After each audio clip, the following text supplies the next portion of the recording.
Good morning, everybody. It's Monday, January 22nd, and this is the AgYield War Room. I'm Dan Dempsey, and I'll be moderating today's session. As always, if you've got any questions or comments, please feel free to drop us a line in the chat area, and we'll get to it during the show.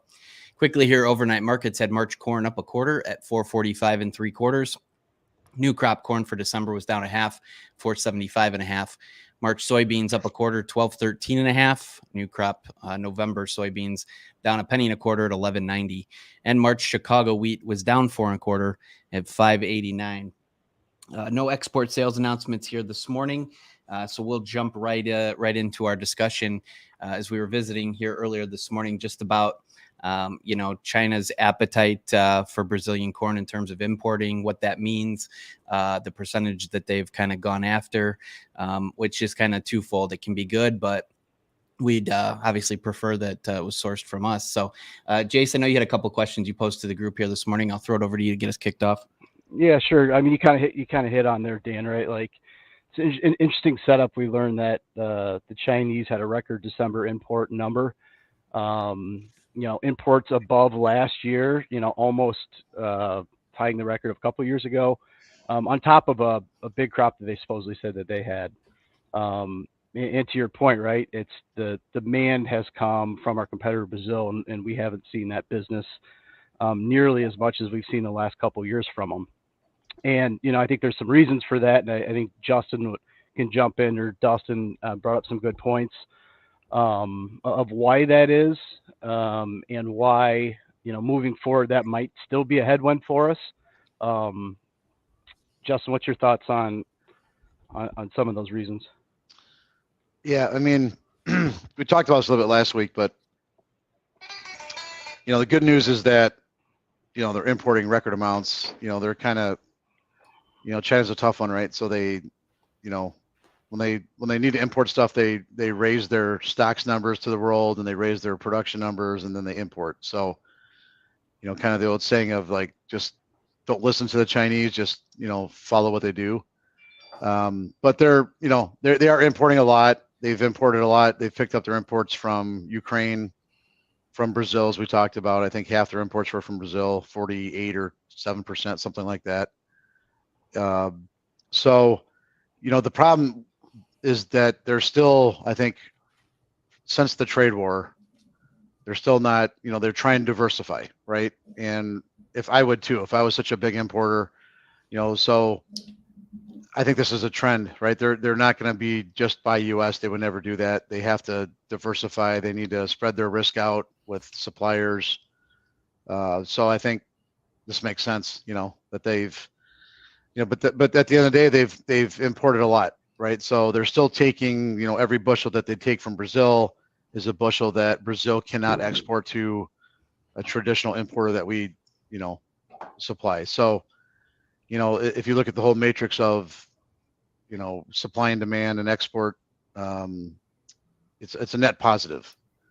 Obviously, it'd be better if all bushels went, like you said, from us, like they did a few years ago. But, So to that point, is there potential for us to pick up some export business that maybe we wouldn't have seen, that Brazil filled that slot for other countries down the road? I'd say yes in general, but at the end of the day, the export pie has gotten bigger. So the Ukraine-Russian war has helped to some degree for the other exporters, just because that exportable supply went down somewhat. But overall, if we have a big safrinha crop, it's going to come down to that. If they have a big safrinha crop this year in Brazil, there'll be just, there'll be enough bushels to go around. Yeah, right. So if, at the end of the day, if safrinha crop suffers, we'll have a really good export market, probably, my opinion. Very good. Dustin, we were talking this morning, funds continue to pile in on the short side here for corn. They also they're starting to build pretty significant short in beans as well. Last week, selling about 46,000 to bring them close to 80,000 short in the bean complex. What's your thoughts on the continuation there? Yeah, we know the funds have been a fairly big driver here for corn. So they're net short 1.3 billion bushels of corn, which is a huge number for them. And we know that they've been selling meal, they've been selling beans, and selling corn. So that was a counter seasonal time frame to see a big short being built, and it was ahead of a lot of old crop corn that still wants to be sold. It is an interesting dynamic to think about what the average grower is doing right now. Are they spot selling corn for whatever's not sold coming into JFM delivery, or are they putting it on basis only, in in a sense, causing a paper long to be formulated through that and held in the grower's name on behalf of the grower at the delivery point? That could explain maybe some of the spread narrowing we've seen recently in that March-May spread, March and beyond spread, because the funds are probably not short all in the March. Obviously, they're spread out through many months out forward, and we've seen volume uptick in the December 24 contract. So there is an interesting thing happening here where we are going to see a disproportionate number of longs that probably don't want to be long, in our opinion, as we get to the end of Feb and we get into that towards that first notice day in March. And a lot of those could be basis only contracts held by the grower that need to be rolled or sold. So as we get into that time frame, again, this kind of just, it's not a prediction, just something to watch, is how that March-May spread behaves going into end of Feb, just like what we saw in the SUP and DEES contract first notice days. Yeah, definitely. It's interesting to think too. I was just looking at the calendar. 2 weeks we'll start price discovery for crop insurance, which is pretty hard to believe that we're already rolling into that time of year. And then, Dustin will start watching volatility factors and things like that. We've had quite a few questions just on different elections and crop insurance. So I know in the next couple weeks, we will have some folks join us and kind of go through some of that and what, how we fit that into our portfolio of risk management. So yeah, Dan, that's a good point you brought up. And social media is full with these kind of questions right now. Yeah. And, my main comment to that would be, these are always things that happen when people are looking for a rally, right? If you look back last 20 years, and it's always something that triggers a big bull market. So I think it's people looking for something to hold on to. And I'm one of them. I hope we have a big rally, and prices are depressed and margins are tight or negative even, and probably for a lot of people, and it's just a tough environment. Farmers are probably long too much corn and beans and all those kind of things. So we try to find something that we like, a story that we like. Hey, election years make things rally, or years that end in 4, or every year there's some narrative to hold on to. And I think our best bet is, it's the time of year, the funds are short, it's counter seasonal. We are going into crop insurance, so I would think the market tries to find some stability or some kind of a recovery going into that discovery period to make sure we get the acres. It seems like the market always wants to try to make sure we get enough acres of corn and beans before they feel comfortable selling off more or relaxing. So I certainly wouldn't want to be a speculator coming in today as my first day trading and try to see how much corn and beans I could sell. But that doesn't mean that we have to go up either. So. Well, and we always make the point too. It's like crop insurance, you could argue last year was a really big driver on that rotation, right? With the way that some of those policies were structured and the price time that it was set. Absolutely.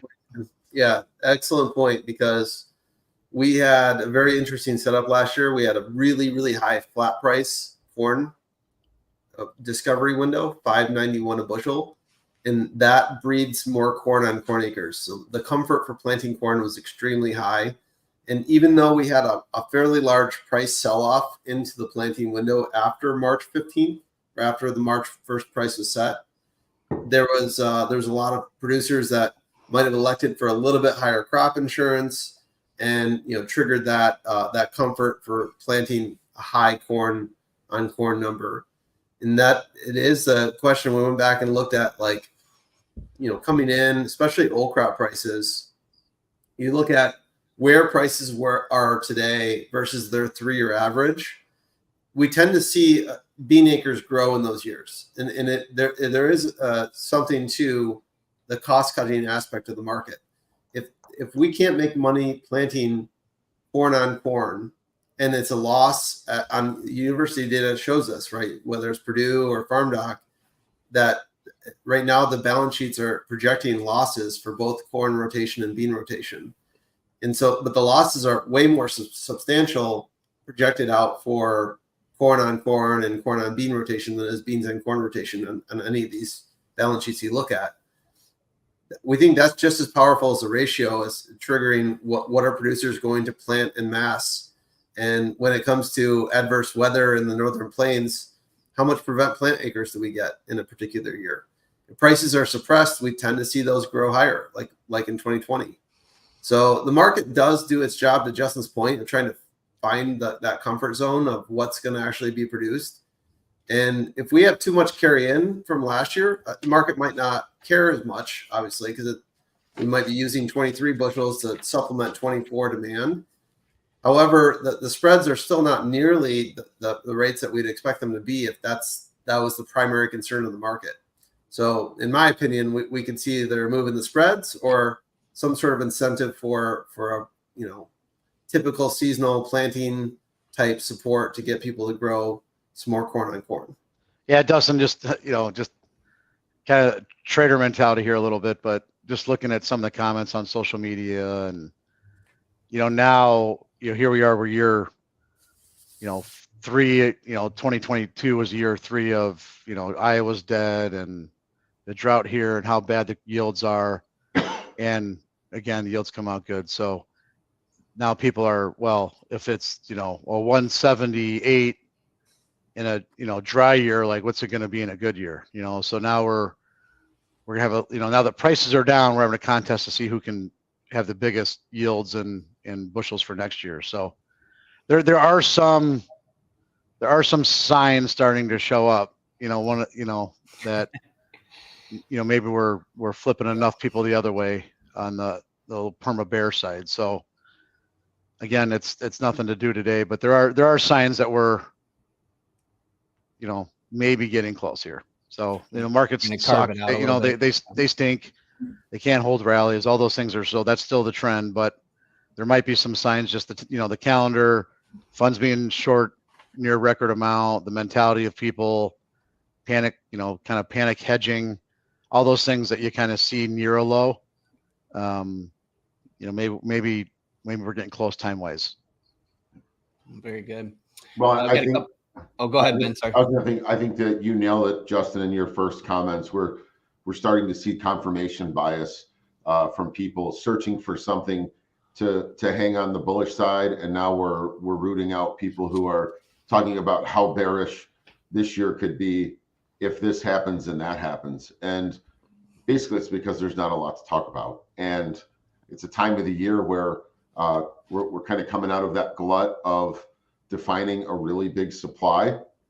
But when you have positions on this big, it would be atypical to carry this all the way through the June timeframe. So I agree. I think that people are searching and looking for reasons for higher and lower and fear and everything else. And I think it's a good time to let the market do its job here. Oh, very good. Rylan, good morning.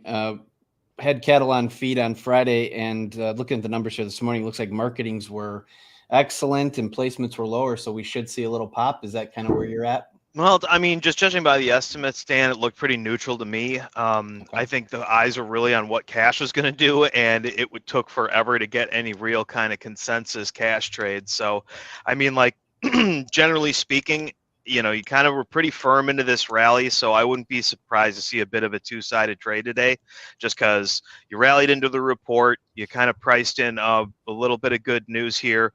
You got the kills picking back up, 13.2%. beef production was up 13.2% from the previous week. So, overall, the report didn't shed any new light on the situation. I think the focus is still going to be at the end of the month, and cash is sitting around 173. So report didn't spark anything in my mind as really being overtly bearish or bullish. You could make a case that the marketing number was definitely favorable, and that we're still at a 4% decline in placements from last year. On the other hand, we got a 2% bigger on-feed supply right now. So I just think that you probably take a little bit of wind out of the bullish sail with those kind of numbers right now. And, the lack of cash follow through really at the end of last week. So I would expect a kind of two-sided trade this week. Everybody's just going to be more concerned about the report and the 31st. Oh, very good. I appreciate that. Just coming into the open here, fellas, we got March corn up about 3/4 at 446 1/4. March soybeans down 2 1/4 at 12.11, and March Chicago wheat's down 3.5 at 589 3/4. A couple of administrative items here. We're back onto a regular report schedule here this week. So export sales on Thursday, inspections will be out today. So we're back in line. Also for AgYield consulting clients, please reserve January 29th on your calendar, 2 p.m. Central Time. We're going to have our first in a series of exclusive content. John Wenzel from StoneX is going to be with us to talk about energy and fuel markets and some of the trends that we see here going into the spring. So that's going to be a good discussion. Please put that on your calendar. And then, as always, every day that the markets are open, we're streaming live on X, Facebook Live, and YouTube Live every morning at 8:15 Central Standard Time. So we'll be back to visit with you there tomorrow. We appreciate everybody tuning in, and hope everybody has a great day. Thanks, Dan. Thanks, Dan.